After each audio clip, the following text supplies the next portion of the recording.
Il y a des chrétiens qui me disent, Précieuse Diane, voilà, j'ai décidé de manger un X et de pas manger un Y. Voilà, Précieuse Diane, dans mon régime, moi j'ai dit je mange pas ça parce que j'ai un pasteur qui m'a dit que c'est interdit dans la Bible. Et puis, je suis allée dans une autre église, un autre pasteur m'a plutôt dit non, c'est plutôt tel autre aliment qui est interdit.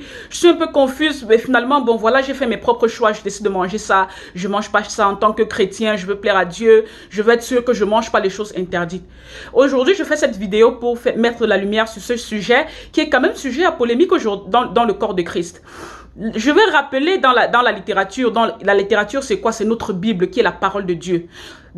Avant la dispensation de la loi, c'est-à-dire avant l'époque de Moïse, pour ceux qui ne connaissent pas très bien la Bible, très longtemps avant là, je vais retourner au niveau de Noé. Quand Noé est descendu de l'arche, juste après le déluge, voici la recommandation que Dieu lui a donnée. Dans le livre de Genèse, chapitre 9, verset 3. Tu mangeras de tout ce qui se meut et qui vit sur cette terre.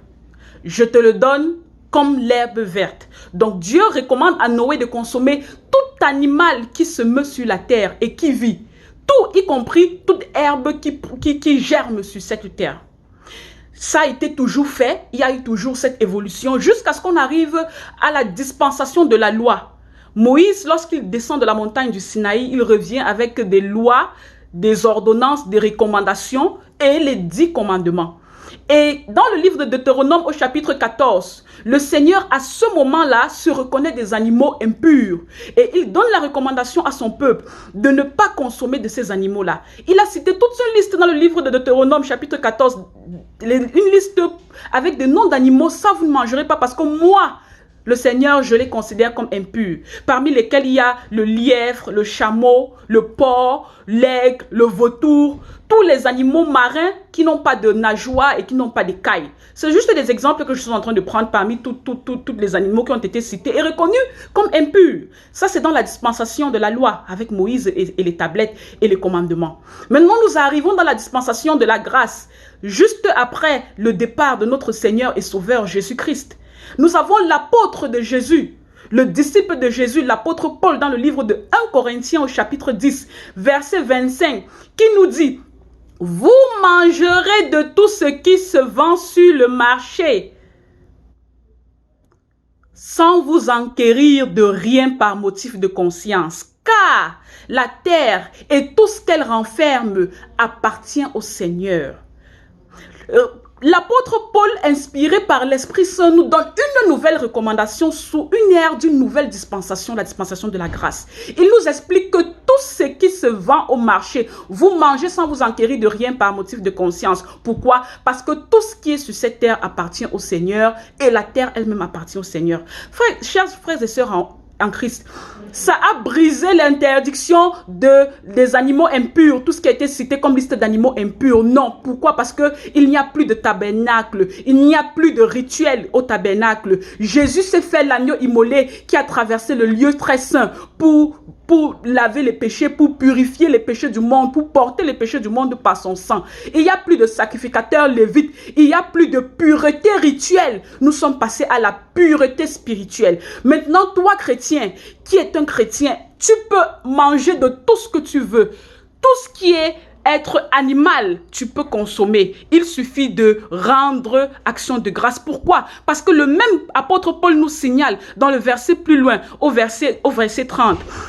Si vous rendez action de grâce, pourquoi seriez-vous blâmé si vous consommez, si vous rendez action de grâce à Dieu dans la consommation que vous êtes en train de faire? Pourquoi devriez-je être vous blâmé? Parce que si vous mangez pour la gloire de Dieu. Vous devez toujours, chrétiens d'aujourd'hui, prier avant de manger. On ne peut pas mettre un aliment dans la bouche sans prier. Pourquoi est-ce que maintenant l'interdiction de manger sans prier est arrivé? Parce que il y a des satanistes, il y a des occultistes, le monde invisible, ça existe. Les activités nocturnes, les activités occultes, ça existe.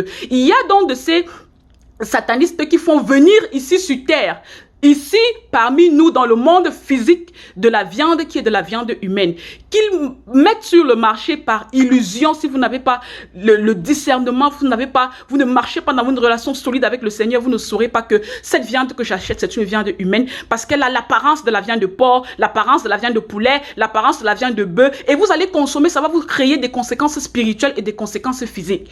Il y a des gens qui vont au marché, au lieu d'acheter ce qu'ils sont allés acheter dans leur liste de marché, ils se retrouvent en train d'acheter tout sauf ce qu'ils avaient prévu, parce qu'ils ont été sous l'influence de la main d'appel. La main d'appel, c'est une main qu'on utilise dans le cercle occulte pour que les sorcières qui vendent dans les comptoirs déposent sur le comptoir. C'est une main spirituelle pour attirer les clients. Si vous n'avez pas prié même avant d'aller au marché, vous allez être attiré par la main d'appel. Vous allez aller faire un achat que vous ne voulez pas, et c'est quand vous rentrez à la maison que vous commencez à regretter. Il y a des gens qui ont déjà consommé de la viande humaine. Ces gens qu'on sacrifie dans la sorcellerie, leur corps de chair, qu'est-ce que les sorciers font avec leur corps de chair? Ils transforment ça en animaux, ils peuvent se transformer en chèvres, en moutons, ils vont vendre sur la place publique. Et quand ils vendent là, vous n'allez pas voir ça parce que vous n'avez pas l'œil spirituel ouvert.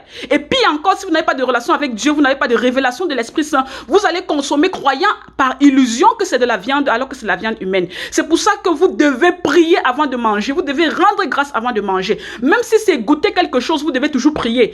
Souvent, les gens qui vous donnent ce repas-là, vous ne savez pas leur état spirituel, vous ne savez même pas comment ils sont, vous ne connaissez pas les intentions derrière ce repas qu'ils vous donnent. C'est comme ça qu'on initie les gens dans la sorcellerie à travers la nourriture, à travers la viande. On initie les gens dans la sorcellerie à travers le repas. Parce qu'il y a des gens qui continuent toujours de dire qu'ils sont chrétiens, mais qui réussissent à manger sans prier, qui réussissent à manger sans rendre action de grâce à Dieu. Vous voyez beaucoup de maladies, des cancers, des maladies qui pullulent dans la société. Ce n'est pas toujours à cause des produits toxiques, chimiques, compréhensibles. La plupart de ces produits, c'est à cause des intoxications spirituelles, parce que vous ne savez pas ce que vous mangez. Vous n'avez pas d'œil spirituel ouvert parce que vous n'êtes pas un sorcier ni un sataniste. Vous n'avez pas de relation avec Dieu. L'Esprit Saint ne peut pas vous parler avant que vous consommez quelque chose. Vous vous retrouvez naïf en train de consommer des choses qui viennent tout droit du monde des ténèbres et qui ont pour intérêt et objectif de vous empoisonner progressivement et de vous détruire la vie. Prière avant de manger. Vous mangez tout ce que vous voulez sans exception. Que la paix de l'Éternel soit votre partage. Je suis la servante de Dieu, précieuse Diane. À la prochaine.